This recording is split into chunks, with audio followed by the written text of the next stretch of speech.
My name is Grace, and I'm 32 years old. For 7 years, I believed my husband when he said I was too emotional, too paranoid, too broken to trust my own instincts. He was a successful lawyer, charming and confident, while I managed donor relations at a small nonprofit, the kind of job he introduced with an apologetic shrug at dinner parties. But the day I received those divorce papers claiming I was mentally unstable, something inside me finally cracked open. What he didn't expect was that the quiet wife he'd spent years diminishing would become the one person who could dismantle everything he'd built. The moment the judge said, "One more witness," and I saw the color drain from his face, I knew our story was about to change forever. Comment where you are watching from today, and don't forget to like and subscribe for more stories about resilience, truth, and second chances. It's strange how easily lies can wear a wedding ring. I learned that on a Sunday morning in April, surrounded by crystal champagne flutes and the artificial laughter of women who'd perfected the art of pretending their marriages weren't quietly dying. The charity brunch at the Westfield Country Club was Daniel's idea, of course. He always did enjoy a stage. I smoothed the cream silk of my dress and smiled at Mrs. Henderson as she droned on about her son's acceptance to Yale. Across the table, Daniel's thumbs moved rapidly across his phone screen, hidden just below the white tablecloth. When I leaned closer to whisper that we should mingle, he flinched so violently his water glass trembled. "Work emergency," he said, not meeting my eyes. His jaw was tight, that muscle near his ear jumping the way it did when he was lying. I'd learned to catalog these things over 7 years of marriage, the small betrayals that came before the large ones. Rachel caught my eye from across the room. My best friend since college, she had a radar for bullshit that Daniel had never managed to charm his way past. She tilted her head toward the exit, a silent question. "Are you okay?" I smiled and nodded, because that's what you do when your life is crumbling and you're not ready to admit it. Later, as we stood by the dessert table, Rachel touched my elbow. "Grace." Her voice was careful, the kind of careful that meant she'd seen something I wouldn't want to know. His cuff. I looked. Lipstick. A shade of coral I'd never worn, smeared just above Daniel's watch face. "It's probably from greeting someone," I heard myself say. The words tasted like ash. "You know how people are at these things." Rachel's expression said everything her mouth didn't. But I wasn't ready. Not yet. So I excused myself to the bathroom and stood in front of the mirror, hands gripping the marble counter, breathing through the tightness in my chest that felt like drowning on dry land. That night, I tried to salvage something. I made his favorite dinner, pan-seared salmon with that lemon butter sauce he always praised. I wore the navy dress he'd once said made my eyes look like the ocean. I poured wine and lit candles and pretended we were the people we'd been when we still touched each other without flinching. Daniel barely looked up from his phone. "I'm not really hungry. You haven't eaten all day. You keeping track of me now?" His tone was ice, but there was something underneath it. Contempt. When had contempt replaced love? I noticed his briefcase then, leather and expensive, hanging open by the door. A hotel receipt peeked from the inside pocket. The Grandview Inn. 3 nights last week when he'd claimed to be at a conference in Boston. My hand moved before my brain could stop it. I pulled out the receipt. "Grace, what the hell? The Grandview is 20 minutes from here." My voice surprised me with its steadiness. "You weren't in Boston." Daniel stood, his chair scraping against hardwood. For a moment he looked caught. Then something shifted in his expression, something calculated sliding into place. He laughed, actually laughed. "You've always been too emotional, Grace. Too paranoid. Maybe that's why we're here." "Where are we, Daniel?" He picked up his wedding ring from where it sat next to his plate, when had he taken it off, and placed it deliberately on the kitchen counter. The small metallic sound echoed like a gunshot. "We're done," he said. Then he walked out, leaving me standing in candlelight with a dinner growing cold and a marriage that had already decomposed. The days after blurred together, like watercolors left in the rain. I went through the motions, watered the plants on the windowsill even though they'd turned brown weeks ago, showed up to work at the nonprofit where I managed donor relations, smiled when people asked how I was. The house echoed with memories that felt increasingly like lies. Had he been texting her when we picked out this couch? Had he been planning his exit when we painted the bedroom that soft gray he claimed to love? I stopped eating. Food required an appetite, and I'd lost mine somewhere between denial and acceptance. On Thursday, a knock interrupted the silence I'd been drowning in. A process server, young and apologetic, handed me an envelope that felt heavier than paper should. Divorce papers. Daniel was suing me for half the house my grandmother had left me, the house I'd owned before we married. He was also claiming I was emotionally unstable, a danger to myself, unfit to make sound decisions. I read the petition 3 times before the words stopped swimming. Then I called Rachel, and she called a lawyer. Clara Weiss's office was all glass and steel, sharp lines and sharper intellect. She was maybe 50, with silver hair cut in a precise bob and eyes that missed nothing. When I finished explaining, stumbling through the story between tears I couldn't quite control, she leaned back in her chair and steepled her fingers. "He's not just divorcing you, Grace. He's setting you up." "What do you mean?" "This claim of instability. It's strategic. If he can prove you're unfit, he can argue the prenup you signed was under duress or diminished capacity.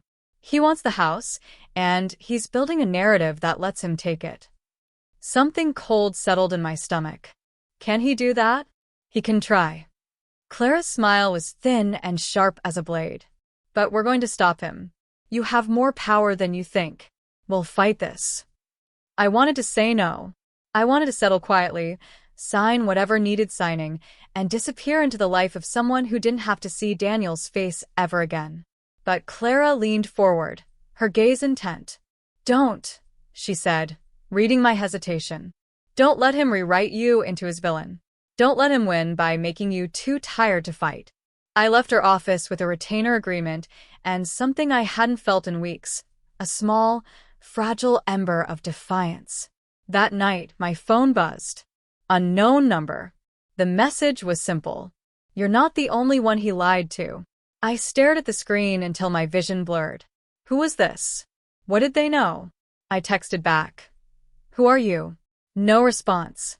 But something in me shifted. The ember caught, and I felt the first real heat of anger burn through the fog of grief. Clara's office became my second home. We met twice that first week, mapping out a strategy like generals planning a siege. She needed evidence of Daniel's infidelity, proof of his financial manipulation, anything that would counter his narrative of me as the unstable, paranoid wife. "We need to show the court who he really is," Clara explained, spreading documents across her glass desk. "Not the charming lawyer everyone sees. The man who lies." I brought her everything I could find, bank statements, credit card bills, those hotel receipts. But it was the transfers that made Clara's eyebrows rise. Thousands of dollars, moved monthly to an account I didn't recognize. "Do you know who this belongs to?" she asked. "No idea."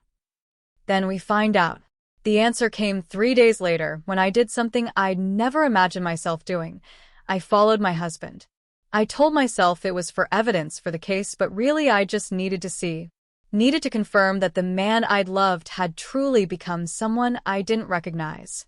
Daniel left his office at 7, his BMW weaving through downtown traffic to Marcello's, that upscale Italian restaurant where we'd celebrated our 5th anniversary. I parked across the street, hands shaking on the steering wheel, and watched him walk in. 5 minutes later, she arrived. Vanessa Hale. I knew her name because I'd seen it on emails Daniel sometimes left open, always dismissed as just a paralegal at the firm. She was younger than me by maybe a decade, blonde in that expensive way that requires monthly maintenance, wearing a red dress that probably cost more than my car payment. I watched them through the window. Watched Daniel touch her hand across the table. Watched him lean in close, that smile on his face, the one I used to think was mine alone. I should have left. Should have driven home and let Clara handle it professionally. Instead, I walked in. The hostess tried to seat me, but I moved past her, drawn by some magnetic pull of self-destruction. I stopped at their table. Daniel looked up, and for one beautiful second, fear flashed across his face. Then Vanessa laughed. "Oh my God," she said, her voice loud enough to turn heads. "You're her. You're the wife." "I'm still his wife," I said, hating how small my voice sounded. "Legally, maybe." She swirled her wine, amused. "But some of us know how to keep a man interested. You might want to take notes." Daniel said nothing. Didn't defend me, didn't apologize, didn't even have the decency to look ashamed. He just sighed, like I was a child interrupting adult conversation. "Grace, go home. You're embarrassing yourself." I left. What else could I do? But the humiliation followed me like a shadow, wrapped itself around my throat until I could barely breathe. I made it to my car before the tears came, hot and angry and helpless. That night, I destroyed the wedding photo that hung in her hallway, smashed the frame against the wall, glass scattering across hardwood like tiny stars. Then I sat among the wreckage and let myself break. My phone buzzed. The unknown number again. "Check your email. You need to see this." The video attachment took forever to load. When it finally played, I recognized Daniel's voice immediately, recognized the bedroom in the background. Our bedroom, the one with the soft gray walls. "I love you," he was saying to someone off camera. "You're everything I've been missing." The same words, the exact same vows he'd whispered to me 7 years ago at our wedding. I watched him recycle our promises like they were lines in a script, delivered with identical sincerity to a different actress. I played it twice more before the nausea hit. When I showed Clara the next morning, she was quiet for a long time. "Where did this come from?" "I don't know. Someone keeps texting me." "Grace, if this person is sending you insider information, especially video from Daniel's bedroom, they're either very close to him or they're breaking multiple laws to help you." Does it matter? If it helps the case. It matters if we can't authenticate it. It matters if this is someone from his firm, someone with access to confidential information. Clara's expression was grave. Someone inside wants him destroyed. We need to know why. Another message arrived that afternoon. "You're not ready to know who I am, but I have what you need." Attached were bank records. Not just Daniel's account, but hidden ones. Offshore accounts, shell corporations, money moving through channels that looked designed to disappear. Clara examined them with the intensity of a surgeon studying X-rays. This is sophisticated fraud. Money laundering, possibly. These accounts are connected to his firm, but they're structured to hide the beneficial owner. Which is Daniel? Which is likely Daniel, yes. But proving it requires forensic accounting and subpoena power. She looked up at me. "Grace, you need to prepare yourself. If we pursue this, it's not just a divorce anymore. This could destroy his career, possibly lead to criminal charges." "Good," I said and meant it. The rage was clean and bright now, burning away the last remnants of the woman who'd apologized for suspecting her husband of texting at brunch. We filed a counterclaim the following week. Not just for divorce, but for fraud and coercion. The court agreed to a hearing. I felt powerful for maybe 6 hours. Then I left the courthouse and saw him. A man in a dark coat standing across the street, perfectly still in the rush of pedestrian traffic. He was watching me. When our eyes met, he didn't look away. I knew, somehow, that he was behind the text, the mysterious ally who'd handed me weapons I didn't know how to use. I crossed the street, dodging cars, my heart pounding. But by the time I reached the other side, he'd vanished into the crowd like smoke. That night, Rachel came over with wine and Thai food I couldn't eat. "You look like hell," she said affectionately, unpacking containers on my kitchen counter. "I feel like I'm going insane. Someone's helping me, but I don't know who or why. Daniel's stealing money. His mistress mocked me in public. And I have to stand up in court and pretend I'm the stable one." Rachel poured wine into 2 glasses. "You are the stable one. You're the one who isn't committing fraud or sleeping with employees." I followed him to a restaurant and confronted his mistress like a character in a bad movie. "You're human. You're allowed to be messy when someone's tearing your life apart." She pushed a glass toward me. "Besides, messy isn't the same as unstable. Messy means you're still fighting." I drank, letting the wine burn its way down. What if I can't win? What if the court believes him? Then we get louder. Rachel clinked her glass against mine. We bring receipts. We bring bank records. We bring whoever the hell is texting you. And we make sure everyone knows exactly who Daniel Hale really is. The hearing was set for 3 weeks out. Clara spent that time building our case like an architect designing a fortress. Every document cataloged, every witness interviewed, every hole in Daniel's story mapped and marked. I spent it learning to be angry instead of sad. The courtroom smelled like old wood and anxiety. I'd been inside for testimony prep, but walking in on the actual day, with the gallery filling behind me, the judge's bench looming ahead, Daniel already seated with his lawyer and Vanessa flanking him like bodyguards, felt like stepping off a cliff. Daniel looked confident. More than confident. He looked victorious, like the trial was a formality before his inevitable win. He wore a charcoal suit I'd helped him pick out 2 Christmases ago, his hair perfectly styled, his expression appropriately solemn.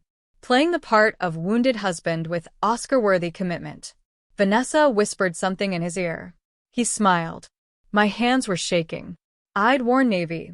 Clara's suggestion, something strong and professional, but I felt like a child playing dress-up in adult clothes. What was I doing here? Daniel was a lawyer, for God's sake. He knew how to work a room, how to make people believe anything. And me?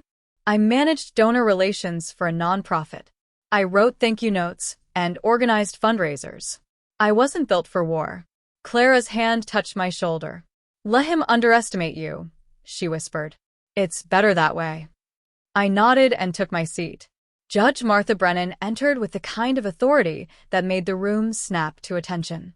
She was maybe 60, with steel-gray hair and eyes that suggested she'd heard every lie humanity had to offer and wasn't interested in hearing new ones. Court is now in session. Hale versus Hale. She glanced at both tables. This is a preliminary hearing to address the divorce petition and counterclaims. We'll hear testimony from both parties and any supporting witnesses. Mr. Benson, you may begin. Carl Benson, Daniel's attorney, was everything I'd expected. Expensive suit, shark smile, voice smooth as poisoned honey. He stood and painted Daniel as a man trapped in an impossible situation, a devoted husband who'd tried everything to save his marriage, only to watch his wife spiral into paranoia and instability. Mr. Hale will testify that his wife became increasingly erratic over the past year, Benson said, pacing before the judge. Accusations without evidence. Surveillance of his movements. Emotional outbursts that left him fearing for his own safety. I wanted to laugh. Or scream. Maybe both. Daniel feared for his safety. The man who'd walked out on me without a backward glance, who'd left his wedding ring on the counter like pocket change. Then Daniel took the stand. He was good. I had to give him that.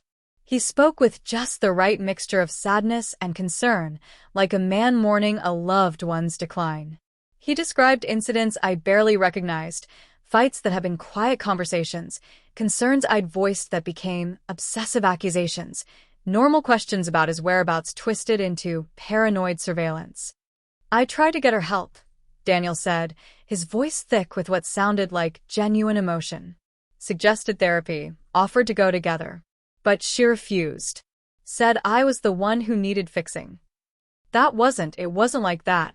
We'd gone to therapy twice, and he'd spent both sessions charming the therapist while dismissing every concern I raised. And the hotel receipts your wife mentioned? Benson asked. Work trips. All documented with my firm. I can provide itineraries, expense reports, colleague confirmations. Daniel's voice was steady. Grace saw what she wanted to see. She'd convinced herself I was unfaithful, and no amount of evidence to the contrary would change her mind. The gallery murmured sympathetically. I felt sick. Then Vanessa took the stand. She was wearing a modest gray suit today, her makeup subtle, her demeanor professional. Nothing like the woman who'd mocked me at Marcello's. She played the role of concerned colleague perfectly. Grace showed up at the restaurant where Mr. Hale and I were having a work dinner, Vanessa said, her voice trembling just slightly. She was aggressive. Accusatory. I was honestly frightened. Did she threaten you? Benson asked. Not explicitly, but her tone, her presence, it felt threatening. I worried she might become violent. I gripped the edge of my chair. Clara's hand found mine under the table, a silent reminder to stay calm. Stay composed. Don't give them the reaction they're baiting for. The judge looked skeptical, at least. Her pen moved across her notepad, but her expression revealed nothing. Ms. Weiss, your witness, Judge Brennan said. Clara stood with the kind of calm that made me believe, for the first time, that we might actually survive this. Ms. Hale, Clara said, emphasizing the shared last name with delicate precision, you testified that you and Mr. Hale were having a work dinner. What was the nature of that work? We were discussing case files. I'm a paralegal at his firm. I see. And this work dinner required physical contact. Clara produced a photograph, one I hadn't seen before. Daniel's hand covering Vanessa's across the table. This doesn't look like a business meeting. Vanessa's composure flickered. Colleagues can be friendly. Indeed. And do you consider yourself particularly friendly with Mr. Hale? A pause. Too long. We're professional. Professional colleagues who share bank accounts? Clara produced another document. These are transfers from Mr. Hale's personal account to yours. Thousands of dollars over the past 18 months. What were these payments for? Objection. Benson cut in. Relevance. Your Honor, the opposing counsel has painted my client as paranoid for suspecting infidelity. I'm establishing that her suspicions were not only justified but understated. Judge Brennan nodded. Overruled. Ms. Hale, please answer the question. Vanessa looked at Daniel.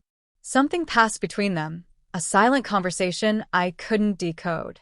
They were loans. Personal loans. 18 months of loans, never repaid, to a woman your client claims is merely a work colleague. Clara's smile was sharp. Convenient. The recess came like a reprieve. I stood in the hallway, dizzy with adrenaline and nausea, while Rachel brought me water I couldn't drink. You're doing great, she said. Clara's destroying them. It doesn't feel like it. Daniel looks innocent. He looks practiced, Rachel corrected. There's a difference. My phone buzzed. The unknown number. Check your bag. Use it today. I looked down. My purse sat at my feet where I'd left it. I opened it slowly and found a USB drive I definitely hadn't put there. Black and unremarkable except for a single piece of tape on its side with 3 words written in neat print. Hale Hearts Charity. My heart stopped. That was Daniel's charity, the nonprofit he'd founded 3 years ago supposedly to help underprivileged kids get legal representation. He hosted galas for it, posted about it on social media, used it to polish his public image. I found Clara immediately.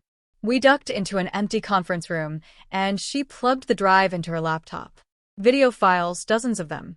Bank transfers showing money flowing into Hale Hearts, and then immediately out again, into those same offshore accounts from the earlier documents. This is fraud, Clara breathed. This is massive fraud. He's been using the charity as a shell to move money. Can we use this? If we can authenticate it, yes. But Grace, we don't know who gave this to you. We don't know if it's admissible. It's real, though. You can see it's real. That's not how courts work. But Clara was already copying files, her fingers flying over keys. We'll need to subpoena the bank records, trace the source. This changes everything. This isn't just divorce anymore. Court reconvened. Clara stood before the judge, choosing her words carefully. Your Honor, new evidence has come to light regarding Mr. Hale's financial dealings. I'd like to request a continuance to properly authenticate these materials and potentially add fraud charges to our counterclaim. Benson was on his feet immediately. Objection. This is clearly a stall tactic. These are bank records showing systematic transfer of charitable donations into private offshore accounts, Clara interrupted. If Mr. Benson believes investigating potential money laundering is a stall tactic, perhaps he should reconsider his client's interests. Judge Brennan's expression sharpened. Approach. They went to the bench, voices low. I watched Daniel's face across the aisle. His confidence had finally cracked, just slightly. A muscle jumped in his jaw. Vanessa had gone pale. The judge made her decision. I'm granting a 2-day continuance for authentication of materials. Ms. Weiss, if you cannot establish chain of custody by Thursday, this evidence will be excluded. Court adjourned. As the gallery emptied, Daniel caught my eye. You're making a mistake, Grace, he said quietly. You have no idea what you're messing with. I know exactly what I'm messing with, I said. I'm messing with the truth. That night, I couldn't sleep. I lay in bed staring at the ceiling, replaying every moment of testimony, every flicker of expression on Daniel's face. My phone sat on the nightstand, silent. Then, at 2:47 a.m., it rang. The unknown number. Hello. Check the court filings. A man's voice, careful and low. Your husband's lawyer submitted falsified statements. Therapy records that don't exist. Who are you? Someone who waited too long to stop him. The voice was familiar somehow, like something half-remembered from a dream. You're doing the right thing. Keep fighting. The line went dead. I found the court filing online. Medical records from Dr. Patricia Mills, our former couples therapist, stating she diagnosed me with paranoid personality disorder and recommended immediate psychological intervention. I'd seen Dr. Mills twice. 2 sessions, both of which Daniel had dominated with charm while she'd nodded sympathetically at his concerns. I'd never been diagnosed with anything. She'd barely spoken to me alone. I forwarded everything to Clara with shaking hands, then did something reckless. I drove to Daniel's office at 3 in the morning, parked across the street, and watched the lights on the 14th floor. His office was dark, but I sat there anyway, imagining him inside, imagining the panic that must be setting in now that his perfect plan was unraveling. At dawn, I went home and showered and dressed for war. When I walked into the courthouse Thursday morning, Daniel was already there, and for the first time since this started, he looked genuinely worried. But he still managed to smirk when he saw me. After today, she's gone for good, I heard him whisper to Vanessa. The judge took her seat. Clara stood, her expression calm but her eyes blazing with something that looked like victory. Your Honor, we're ready to proceed. We've authenticated the financial documents and have additional testimony regarding the falsified therapy records. We're also prepared to call our witness regarding Mr. Hale's fraudulent charitable organization. Benson shifted uncomfortably. Your Honor, we weren't notified of any additional witnesses. You were notified of our right to call witnesses, Clara said smoothly. This witness came forward only yesterday after learning the nature of these proceedings. Judge Brennan looked between them. Who is this witness? Ethan Cross, Your Honor. Mr. Hale's former business partner. Daniel's smirk vanished instantly. His face went white, then red, then white again. He leaned toward Benson, whispering frantically. Vanessa's hand fell away from his arm. The judge glanced at her notes. Mr. Cross. Yes, I see he's been subpoenaed. She looked up, her gaze steady. Counselor, you mentioned one more witness? Yes, Your Honor. We call Ethan Cross. The courtroom was packed the next morning. Somehow word had spread, maybe through the legal gossip network, maybe through Clara's strategic whispers to the right journalists, that the Hale divorce was becoming something bigger than a domestic dispute. I spotted 2 reporters in the back row, notebooks ready. Daniel wore confidence like armor again, but I'd learned to read the tells. The way he kept touching his watch, the rigid set of his shoulders. The fact that he'd barely spoken to Vanessa, who sat 2 chairs away instead of at his elbow. Judge Brennan called the court to order. Before we hear from Mr. Cross, I want to address the matter of the disputed therapy records. Dr. Mills, you're under oath. Dr. Patricia Mills looked exactly as I remembered, soft-featured, professionally sympathetic, the kind of therapist who probably had inspirational posters about mindfulness in her office. She twisted her hands in her lap. Dr. Mills, Clara began, you submitted records to this court stating you diagnosed Mrs. Hale with paranoid personality disorder after extensive treatment. Is that correct? Yes. I mean, Dr. Mills glanced at Daniel's table. I provided my clinical assessment. And how many sessions did you have with Mrs. Hale alone, without Mr. Hale present? A pause. Too long. Couples therapy is typically conducted jointly. That's not what I asked. How many sessions alone with Mrs. Hale? One, I believe. Or possibly none. The focus was on the couple's dynamic. Clara produced a calendar. According to Mrs. Hale's records and her own calendar, she attended exactly 2 sessions with you, both with Mr. Hale present.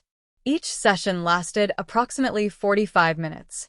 Is that sufficient time to diagnose a complex personality disorder? Well, clinical judgment. Is it sufficient time, Dr. Mills? Not typically, no. And yet you provided this diagnosis to the court. Clara's voice hardened.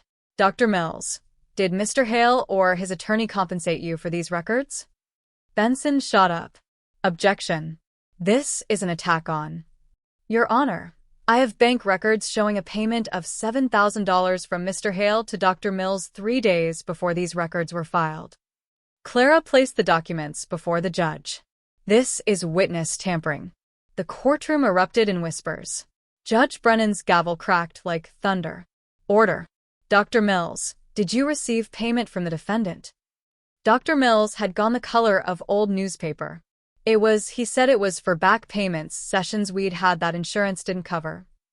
Mrs. Hale's insurance covered all sessions, Clara said calmly. There were no outstanding payments. You accepted $7,000 to fabricate a diagnosis. I watched the doctor crumble, watched her try to salvage something from the wreckage of her credibility. She stammered about clinical judgment and good faith, but the damage was done. Even Benson had stopped objecting, his face carefully neutral in that way lawyers have when their case is imploding. Judge Brennan's expression could have frozen fire. Dr. Mills, I'm referring this matter to the medical board. You're excused, and your testimony is stricken from the record. As the doctor fled, I felt something loosen in my chest. That label, paranoid, unstable, unfit, had been wrapped around my neck like a noose. Now it was gone. But the relief was temporary, because Clara was standing again. Your Honor, our next witness is critical to establishing the full scope of Mr. Hale's fraudulent activities. However, we've received information suggesting there may be attempts to intimidate this witness. What kind of attempts? Yesterday evening, Mr. Cross's vehicle was vandalized in the courthouse parking garage. 2 unidentified men approached him. Security intervened, but the implication was clear. My stomach dropped. I hadn't known about this. Clara had kept it from me, probably to keep me from panicking. Daniel leaned toward Benson, his whisper harsh enough that I caught fragments. Told you, under control, shouldn't have. Judge Brennan's voice cut through the murmurs. Mr. Benson, does your client know anything about this incident? Absolutely not, Your Honor.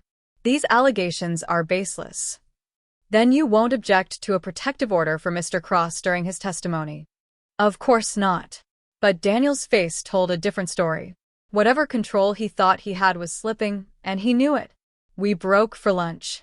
Rachel met me in the hallway with coffee I didn't want and a sandwich I couldn't eat. You're winning, she said. Do you see that? You're actually winning. It doesn't feel like winning. It feels like drowning slightly slower than yesterday. That's still progress. She squeezed my hand. Grace, I'm proud of you. I know it doesn't feel like much right now, but you're standing up. You're fighting back. The woman who let him walk out 6 weeks ago wouldn't recognize you. Maybe she was right. I barely recognized myself. This person who could sit across from the man she'd loved and watch him lie under oath, who could hear herself described as paranoid and unstable without crumbling, who could accept mysterious USB drives from anonymous allies and turn them into weapons. Clara found us before the afternoon session. I need to tell you something about Ethan Cross. My heart skipped. Is he okay? He's fine. But he's asked to meet with you before he testifies. Privately. Why? He says you deserve to know who he is before you hear what he has to say. Clara's expression was unreadable. Grace, Ethan is the person who's been sending you information. The anonymous texts, the USB drives, it's all him. The courthouse had a small attorney conference room on the 3rd floor. That's where I met him. Ethan Cross was maybe 40, with dark hair going silver at the temples and a thin scar along his jaw that looked old and well-healed. His eyes were tired in a way that suggested he'd stopped sleeping well years ago. "Mrs. Hale," he said, standing when I entered. "Thank you for agreeing to see me. You're the one who's been helping me." It wasn't a question. Yes. Why? He gestured to the chairs, and we sat. For a long moment, he just looked at me, like he was trying to decide how much truth I could handle. "I was Daniel's business partner 8 years ago," Ethan said finally. "We had a small investment firm. Nothing glamorous, but successful. We were friends. Or I thought we were." "What happened?" "Daniel found a way to make more money. Faster money. He created shell companies, moved client funds through accounts I didn't know existed, skimmed profits and fees without reporting them. When I found out, he blamed it all on me. My hands had gone cold." "He framed you." "Perfectly. He'd been careful to put my name on the accounts, my signature on the documents. When the SEC came knocking, I was the one who took the fall. I spent 2 years in federal prison for fraud I didn't commit while Daniel walked away with a clean record and a thriving law career. Oh my God. I got out 3 years ago. I've been rebuilding, working as a consultant trying to move on. But I've also been watching him, waiting for him to cross a line he couldn't talk his way out of." Ethan's smile was bitter. "Looks like he finally did."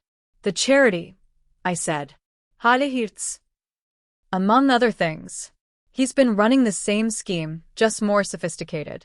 Funneling money through nonprofits, hiding assets offshore, building an empire on fraud." He leaned forward. "I've been collecting evidence for 2 years. Bank statements, transfer records, emails. Everything I'd need to prove what he did to me and what he's still doing." "Why not go to the police?" "Because I'm a convicted felon, Mrs. Hale. My testimony alone wouldn't be enough.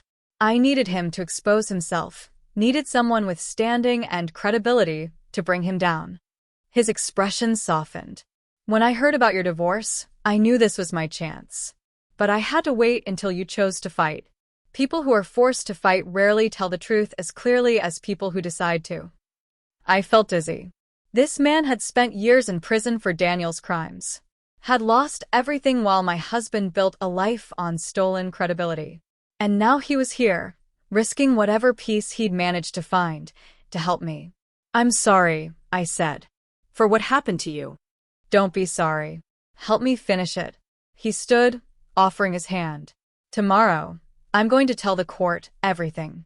Daniel will try to destroy my credibility, the conviction, the grudge, all of it. But I have documentation he can't dispute. And with your case adding legitimacy, we can finally put him where he belongs." I shook his hand. His grip was steady, certain. "Thank you, Ethan. Thank me after we win." That night, I barely slept. I kept thinking about Ethan in prison, paying for Daniel's crimes. About Vanessa, promised everything and given lies. About the doctor who'd sold her integrity for $7,000. About all the people Daniel had used and discarded like they were tools instead of human beings. And I thought about myself, the woman who'd watered dead plants and apologized for suspecting her husband's betrayal. She felt like someone I'd known in another lifetime. Rachel stayed over, sleeping in the guest room in case I needed her. Around 3 a.m., my phone buzzed. I expected Ethan's number or Clara's, but it was Vanessa. "I'm sorry." "For all of it. He promised me the world." I stared at the message for a long time before typing back. He promises everyone the world. Then he takes everything. Her response came immediately. I know that now. Too late. I wanted to hate her. God knows I tried. But sitting there in the dark, reading her words, all I felt was tired. Tired of Daniel's wake of destruction. Tired of women being turned against each other while he walked away unscathed. "It's not too late to tell the truth," I sent back. 3 dots appeared, then disappeared. Then appeared again. Finally, "I'm scared." "Me too. But I'm doing it anyway." No response after that. I set the phone down and watched the shadows on the ceiling until dawn crept through the blinds. Court reconvened at 9 sharp. The gallery was fuller than before, I recognized some of Daniel's colleagues from the firm, their faces carefully neutral. The reporters had multiplied to 4. Daniel looked composed, but I could see the cracks now. The way his jaw was set too tight. The way his eyes kept darting to the door like he was calculating escape routes. Judge Brennan surveyed the courtroom with the expression of someone preparing for a long day. Ms. Weiss, call your witness. Clara stood. The petitioner calls Ethan Cross. The doors opened and Ethan walked in. He moved with quiet confidence, his suit simple and well-fitted, his scarred face impassive. He didn't look at Daniel as he passed, but I saw Daniel flinch anyway. Ethan was sworn in and took the seat. Clara approached with a yellow legal pad, but I had the sense she didn't really need notes. She knew this story by heart because she'd spent weeks corroborating every detail. Mr. Cross, what is your relationship to Daniel Hale? Former business partner. Former friend. Ethan's voice was steady, matter of fact. Former fall guy. A ripple went through the gallery. Judge Brennan leaned forward slightly. Can you elaborate on that last part? 8 years ago, Daniel and I ran an investment firm together, Cross Hale Financial. We managed portfolios for about 30 clients, mostly small businesses and individuals planning for retirement. It was legitimate work, steady income. Ethan paused. Then Daniel found a way to make more. What did he do? He created a network of shell companies, fake businesses with real bank accounts. He'd move client money through these accounts, skimming percentages, charging fees that never appeared on official statements, hiding profits from the IRS. It was sophisticated fraud, the kind that takes planning and practice. Clara produced a document. Is this one of those shell companies? Ethan examined it. Yes. Crossroads Consulting LLC. Never had employees, never provided services, existed only to receive and transfer money. Daniel created it using my personal information, my social security number, my signature. Without your knowledge? Without my knowledge. He had access to all our partnership documents. It was easy for him to forge what he needed. Ethan's expression hardened. When the SEC investigated, every trail led to me.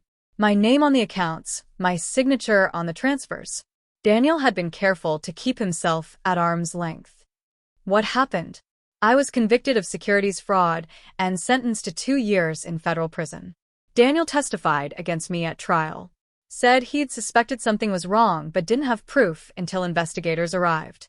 Painted himself as the shocked, betrayed partner. Ethan looked directly at Daniel for the first time. He was very convincing. Benson was on his feet. Objection, Your Honor. This is ancient history and completely irrelevant to the current case. I'm about to connect it, Clara said calmly. Mr. Cross, after your release, did you continue to monitor Mr. Hale's activities? Yes. I wanted to understand how he'd done it, how he'd built a fraud complex enough to fool investigators. And I wanted to know if he'd stopped or if he was still doing it. And what did you discover? That he'd refined his technique. Ethan's voice remained level, but something flickered in his eyes. Old anger, carefully controlled. He'd moved from private investment fraud to nonprofit fraud. Specifically, an organization called Hale Hearts. Clara pulled up a projected image, the charity's logo, clean and professional, with Daniel's smiling face on the homepage. What is Hale Hearts purported to do? Provide free legal representation to underprivileged youth. Noble cause. Great PR for a lawyer building his reputation. Ethan gestured to the screen. In reality, it's a sophisticated money laundering operation. The courtroom erupted. Judge Brennan's gavel came down hard. Order. Benson was practically shouting his objections, but the judge silenced him with a look. Mr. Cross, these are serious allegations. What evidence supports them? Bank records, Your Honor. Transfer logs. Emails between Mr. Hale and offshore account managers. Ethan nodded to Clara, who produced a thick binder. Donations come into Hale Hearts from legitimate sources, galas, corporate sponsors, individual donors. Within days, sometimes hours, that money is transferred to accounts in the Cayman Islands, Luxembourg, Switzerland. The charity's actual operating budget is minimal. Most of the money disappears. Clara handed copies to the judge and Benson. I watched Daniel's attorney flip through pages, his face growing more ashen with each one. These documents, Clara said, show a pattern remarkably similar to what Mr. Cross was convicted of 8 years ago. The same account structures, the same transfer timing, even some of the same shell company names, just slightly modified. Objection. Benson was desperate now. These documents' chain of custody is questionable. We don't know where they came from. They came from me, Ethan said. I've been collecting them for 2 years. I have timestamps, authentication from forensic accountants, and matching records I've subpoenaed from the banks themselves. Everything is documented. Judge Brennan examined the binder, her expression growing darker with each page. Mr. Benson, I'm going to allow this testimony. If you believe the evidence is improperly obtained, you can challenge it, but I want to hear what Mr. Cross has to say. Ethan continued, methodical and precise, walking the court through the web of fraud Daniel had built. Every shell company, every transfer, every fake invoice and fabricated expense report. It was dizzying in its complexity, the kind of scheme that required intelligence and planning and absolute contempt for anyone stupid enough to trust you. And you sent this information to Mrs. Hale, Clara said. I did. Anonymously at first because I wanted to be sure she'd fight. People who have evidence forced on them rarely use it effectively. But when she hired you and filed a counterclaim, I knew she was serious. So, I provided everything I had. Why help her? Why not take this information to the authorities yourself? Ethan's smile was thin and sad. Because I'm a convicted felon, Ms. Weiss. My testimony alone wouldn't be enough to overcome Daniel's reputation. But Mrs. Hale, she's credible, sympathetic, and she is standing to challenge him in court. With her case, my evidence becomes legitimate. He turned to look at me then, and I saw the weight he'd carried for years. The injustice, the rage, the patient determination to make things right. Besides, Ethan added quietly, he was doing to her exactly what he did to me, framing her as unstable to cover his own crimes. I couldn't let that happen again. Clara let that sit for a moment before continuing. Mr. Cross, do you have proof that Mr. Hale intentionally framed you 8 years ago? I do now. I didn't have it then, that's why I was convicted. But in the documents I collected about Hale Hartz, I found emails between Daniel and his current attorney, Carl Benson, discussing the original case. Ethan's voice went cold. In one email from 3 years ago, Daniel writes, we used the same playbook with Cross. Pin it on someone expendable, maintain deniability, walk away clean. It's cleaner the second time around. The courtroom went silent. Even the reporters stopped scribbling. Benson looked like he'd been struck. He stood slowly, his composure finally shattered. Your Honor, I had no knowledge, I've never seen that email. But you were mentioned in it, Clara said. Which means either you were complicit or your client committed malpractice by concealing it from you. Either way, it's not a good look, Mr. Benson. Judge Brennan removed her glasses and rubbed her eyes. When she spoke, her voice was tired and angry. We're going to take a 30-minute recess. Mr. Benson, I suggest you have a very serious conversation with your client. Ms. Weiss, Mr. Cross, you'll remain available for cross-examination. As the judge left, chaos broke out. Daniel grabbed Benson's arm, his whispers urgent and harsh. Vanessa stood and walked out without a word, her face blank. The reporters surged forward, trying to get comments. Clara guided Ethan and me to a side room. My hands were shaking. Is it enough? I asked. Is it enough to win? It's enough to destroy him, Clara said. Criminal charges are coming. The Bar Association will investigate. His firm will distance itself. Everything he's built is collapsing. Ethan sat heavily in a chair. I waited 8 years for this. Doesn't feel the way I thought it would. How does it feel? I asked. Hollow. Justified. Sad. He looked up at me. Mostly sad. For all the time wasted. All the lives he damaged. At least it's over now. It's not over yet, Clara warned. Daniel's going to fight. He'll try to discredit Ethan, challenge the evidence, maybe even try to flee. The next few hours are critical. She was right. When court reconvened, Benson came out swinging. He attacked Ethan's credibility, the prison time, the obvious grudge, the years spent obsessing over Daniel. He questioned the legality of how the documents were obtained. He argued that coincidental account structures weren't proof of wrongdoing. But Ethan weathered it all with the calm of someone who'd prepared for every attack.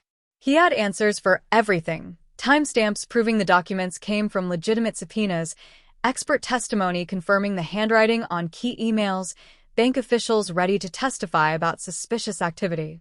And then Vanessa walked back into the courtroom.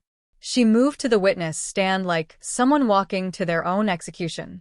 Her makeup had been cried off, her composure gone. When she was sworn in, her hand shook. "Ms. Hale," Judge Brennan said gently, "did you ask to testify?" "Yes, Your Honor." "Proceed." Vanessa took a breath. Everything Daniel told me was a lie. The charity was fake. The offshore accounts were real. He told me Grace was the problem, that she was unstable and vindictive and trying to ruin him. But she was just, her voice broke. She was just trying to survive what he did to her. Daniel shot to his feet. "Vanessa, don't." "Sit down, Mr. Hale." Judge Brennan's voice cracked like a whip. Vanessa continued, tears streaming now. "He gave me money to testify against Grace. To say she stalked me, threatened me, was mentally unfit. None of it was true. And when I asked too many questions about where the money came from, he told me I'd go to prison too, if I didn't cooperate." Clara approached with a box of tissues. "Did he threaten you directly?" "He said if I betrayed him, he'd make sure I took the fall. Just like he did to Ethan. Just like he tried to do to Grace." Vanessa looked at me, her face crumbling. "I'm so sorry. I didn't know. I thought, God, I'm so sorry." I didn't have words. Part of me wanted to forgive her. Part of me wanted to hate her forever. Mostly, I just felt exhausted. The judge called another recess. This time, when we emerged, 2 men in dark suits were waiting in the hallway. "Federal agents," Clara whispered. Someone, probably Ethan, had already contacted the FBI. They spoke quietly with the judge in her chambers. When court reconvened, Judge Brennan's expression was granite. "Based on today's testimony, I'm issuing preliminary findings. Mr. Hale's petition for divorce is denied pending criminal investigation. Mrs. Hale's counterclaims regarding fraud and coercion are substantiated. I'm issuing a protective order prohibiting Mr. Hale from contacting Mrs. Hale or any witnesses in this case." She paused, looking directly at Daniel. "Mr. Hale, I'm also ordering you to surrender your passport and remain within county limits pending further legal proceedings. Federal authorities have expressed interest in several matters discussed today." Daniel's face had gone gray. For the first time since this started, he looked genuinely afraid. "Court is adjourned. We'll reconvene in 2 weeks for final disposition of the divorce matter, though I suspect circumstances will have changed significantly by then." As the gavel fell, I felt something shift in my chest. Not quite victory. It was too soon for that, and the wounds were too raw. But something like freedom, like the first breath after drowning. Rachel grabbed my hand. Clara allowed herself a small, satisfied smile. And Ethan nodded once, an acknowledgement between soldiers who'd survived the same war. Outside, reporters shouted questions. I ignored them all. I had nothing to say that mattered to anyone but myself. Daniel had built a life on lies and manipulation, and today it had finally caught up with him. Tomorrow would bring new challenges: criminal trials, civil suits, the long process of actually healing from what he'd done. But tonight, I was free of him. Free of his smirk, his control, his carefully constructed narrative about who I was supposed to be. I climbed into Rachel's car and let out a breath I'd been holding for months. "Where to?" she asked. "Home," I said. My home. And for the first time in years, I meant it. The morning air felt different. Charged somehow, like the atmosphere before a storm breaks. I sat in the courtroom watching Daniel lean close to Vanessa, his lips moving in what I assumed was reassurance. "After today, she's gone for good," he mouthed, his smirk sharp as a blade. Judge Brennan settled into her seat and glanced at Clara. "Counselor, you mentioned one more witness?" Clara stood, smooth and certain. "Yes, Your Honor. We call Ethan Cross." Daniel's smirk didn't just fade, it shattered. The color drained from his face, so fast I thought he might faint. Vanessa grabbed his sleeve, but he jerked away, his eyes locked on the double doors as they swung open. Ethan Cross walked in like judgment personified. Maybe 40, with dark hair silvering at the temples and a faint scar cutting across his jaw. He carried a leather folder and wore composure like armor. He didn't look at Daniel as he passed, but Daniel couldn't look away. When Ethan was sworn in and seated, Clara approached with measured steps. "Mr. Cross, what is your relationship to Daniel Hale?" Ethan's voice was steady, almost gentle in its certainty. "Former partner. Former friend. Former fall guy." The courtroom went silent. Even the reporters stopped scribbling. Clara nodded. "Please explain." And Ethan did. He explained how Daniel had built a fraud scheme 8 years ago using shell companies and offshore accounts. How he'd put Ethan's name on everything, forged signatures, created a perfect scapegoat. How Ethan had spent 2 years in federal prison for crimes Daniel committed. "He testified against me at my trial," Ethan said, his voice never wavering. "Called me his friend who'd betrayed him. He was very convincing." Then came the evidence. Ethan opened that leather folder and produced document after document, offshore transfer ledgers with bank seals, showing money funneling through Hale Hearts, Daniel's supposed charity. The same patterns, the same account structures, just refined over time. "This charity," Ethan said, tapping the papers, "exists to launder money. Donations come in, get transferred to the Cayman Islands within hours. The actual operations budget is minimal. Most of it disappears." Clara displayed emails on the courtroom screen. I watched Daniel's face as his own words appeared, planning to frame me as unstable. One line made my stomach turn. "We'll get her declared unfit. She breaks easy." Then Ethan played an audio clip. Daniel's voice, crystal clear. "Once she's out, move the rest to Belize. You'll get your cut." Vanessa's face went blank. She pulled her hand from Daniel's arm and stared straight ahead like she'd stopped seeing him entirely. "That's edited," Daniel whispered, but his voice cracked. Judge Brennan held up a hand. "Mr. Cross, how did you obtain these materials?" "I've been collecting them for 2 years, Your Honor. Bank records, authenticated emails, transfer logs. Everything has been verified by forensic accountants. I can provide their reports and chain of custody documentation." Carl Benson, Daniel's attorney, launched into cross-examination with the desperation of a drowning man. He attacked Ethan's credibility, his prison record, his obvious grudge. But Ethan had answers for everything: dates, amounts, wire confirmations, even a notarized affidavit from a Belizean bank officer. During recess, Ethan found me in the hallway. His expression was softer than it had been on the stand. "I was the one texting you," he said. "The anonymous ally. I waited until you chose to fight because people who are forced rarely tell the truth as clearly as people who decide to." "Thank you," I managed. "For waiting. For helping. Thank me after we win." He offered a small smile.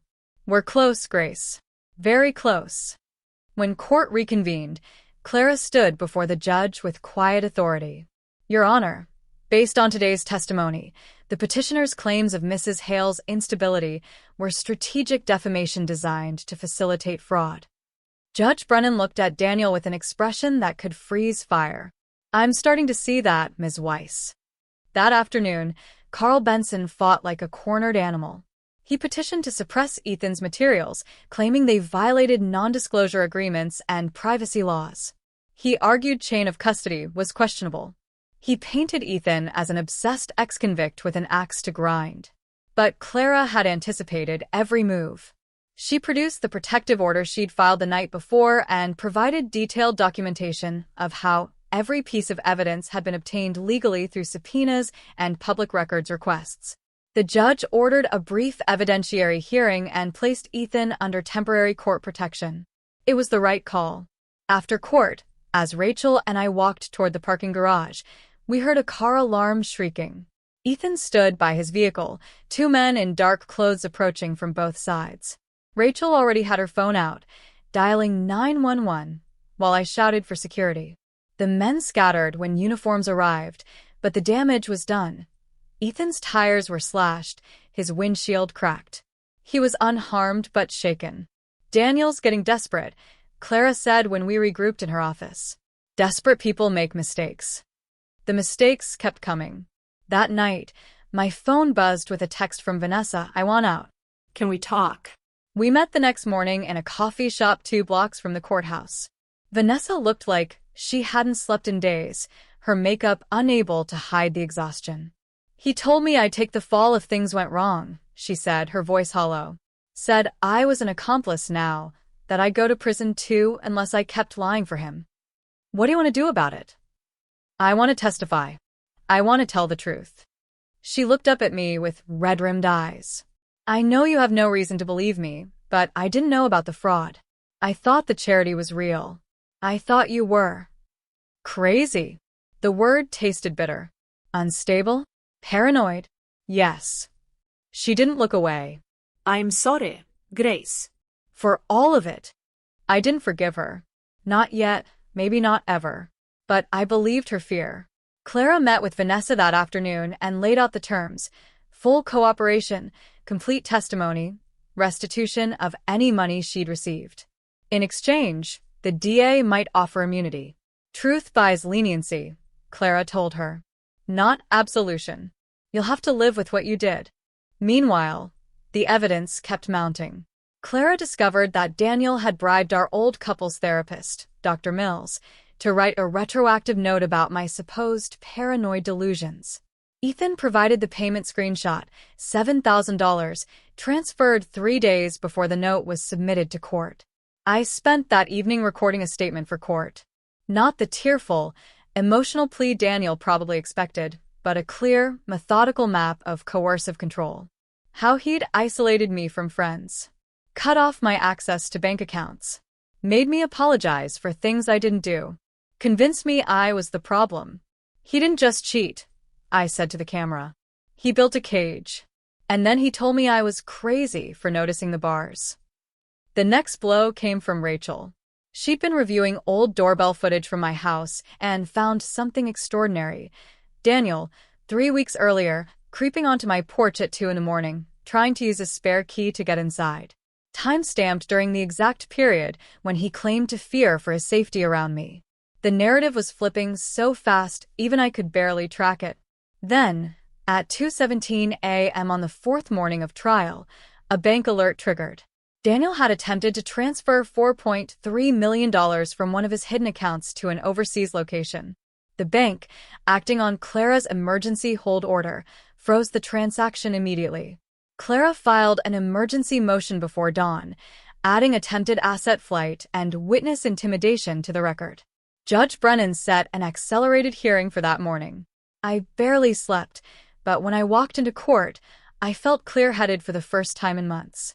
Daniel looked haggard, his confidence finally eroded into visible panic. Day 4 of trial felt like watching an execution, slow and methodical and inevitable. Vanessa took the stand first, her voice shaking so badly the court reporter had to ask her to repeat herself twice. She admitted to the affair, admitted to receiving payments from Daniel, admitted he'd coached her testimony against me. "He told me Grace was unstable," Vanessa said, tears streaming, "that she was trying to ruin him out of spite. He showed me texts he said were threatening, but now I think he wrote them himself." Clara approached with Vanessa's phone, already admitted into evidence. "Are these the text messages you're referring to?" Yes. He'd screenshot conversations and send them to me, showing how crazy she was. But I never saw the actual message threads from her phone, just his screenshots. "Because he fabricated them," Clara said. Not a question. Yes. "I think so. Yes." Next came Dr. Mills, the therapist. She tried to maintain her professional dignity, but it crumbled fast under Clara's questioning. Yes, she'd accepted payment from Daniel. Yes, she'd written the diagnosis without ever seeing me alone. Yes, she understood that violated every ethical guideline in her profession. By the time she left the stand, she was crying. A court-appointed digital forensics examiner testified that Ethan's audio recordings were unedited and authentic. The chain of custody held. The documents were real. Everything Daniel had dismissed as fabrication or revenge was being confirmed, piece by piece, by neutral experts. Then Clara called Daniel back to the stand. He started smooth, deflecting and explaining, his lawyer voice in full effect. But when Clara asked, "Mr. Hale, where were you at 2:17 this morning?" he faltered. At home. Sleeping." "Interesting." Clara produced the bank alert. "Because at 2:17 a.m., someone using your credentials attempted to transfer $4.3 million to an account in Belize. The same account mentioned in Mr. Cross's testimony. Were you sleepwalking?" Daniel's composure shattered. "You had no right to freeze my accounts." "The court had every right, Mr. Hale. Those assets are marital property pending investigation." You're twisting everything. Grace is the one." He jabbed a finger at me across the courtroom. "You ruined me. You were supposed to love me, support me, and instead you." Judge Brennan's gavel cracked like thunder. "Mr. Hale, control yourself." But Daniel was beyond control. 7 years of carefully constructed lies were collapsing, and he couldn't hold the pieces together anymore. "She wouldn't have anything without me. That house was nothing before I. That house was mine," I said quietly. The courtroom went silent. "My grandmother left it to me. You just convinced me I couldn't manage it alone." Daniel's face went red, then white. He slumped in the witness chair, finally out of words. A district attorney who'd been observing the proceedings requested a sidebar. When they finished, Judge Brennan announced that the DA's office would be opening a criminal investigation into fraud, money laundering, and witness intimidation. Clara had one final piece of evidence, a handwritten note from Daniel to Carl Benson, discovered in office shredders and painstakingly reconstructed. "Make her sign. Or break her." Carl Benson looked like he wanted to disappear. His client had just imploded, his own reputation was in tatters, and now there was proof he'd known about coercive tactics. Finally, it was my turn. I stood before the court and delivered the statement I'd rehearsed 100 times, but somehow still felt raw and unrehearsed. "I believed silence kept peace," I said. "That if I was quiet enough, accommodating enough, things would get better. But silence didn't keep peace. It kept him powerful. Today, I choose my voice back. I choose my name back. I choose my life back." The gallery was silent when I finished. Judge Brennan nodded slowly, then addressed the courtroom. "Based on the testimony presented, I'm making a preliminary ruling. Mr. Hale's credibility is catastrophically compromised. All claims regarding Mrs. Hale's instability are stricken from the record. We'll proceed to financial judgment and protective orders." The DA offered Vanessa conditional immunity in exchange for full cooperation and restitution. She accepted, nodding through tears. As court adjourned, I felt something that wasn't quite victory, but wasn't defeat either. Maybe it was just the beginning of healing. The final ruling came 2 weeks later. I'd spent the interim in a strange limbo, staying with Rachel, avoiding reporters, trying to remember what normal felt like. When Judge Brennan read her decision, her voice was firm and clear. The marital home was mine. The liquid assets Daniel had tried to hide were mine. Compensatory damages for emotional distress and fraud were mine. The money that had flowed through Hale Hearts was being seized and rerouted to legitimate charities. A long-term protective order was issued. The court referred Daniel's conduct to the Bar Association and the State Attorney General. The DA formally opened criminal proceedings. As the gallery emptied, 2 plainclothes officers approached Daniel with quiet, practiced words. He didn't fight. He just looked at me one last time and spat. "You'll miss me." "I already grieved," I said. And I meant it. I'd grieved the man I thought I'd married. The real Daniel had never been someone worth missing. In the hallway, Vanessa caught my arm. "I'm sorry," she whispered, "for everything. Tell the whole truth from now on," I said. "Then make a different life." She nodded and walked away, shoulders bent like she was carrying weight she'd never be able to fully set down. Clara and I had coffee that afternoon in a quiet cafe with good light and better pastries I still couldn't quite eat. I need to tell you something, Clara said. Years ago, I clerked at Daniel's firm. I was just a junior attorney, barely noticed, but I saw him bully witnesses, manipulate evidence, gaslight opponents. I couldn't prove anything then. Couldn't stop him. Is that why you took my case? Partly. Mostly because you deserve someone who'd fight as hard as he did. She squeezed my hand across the table. This time, we drew the line. Thank you, I said. For drawing it with me. Ethan met me outside the courthouse the next day, his leather folder tucked under his arm. He looked lighter somehow, like he'd set down a burden he'd carried for years.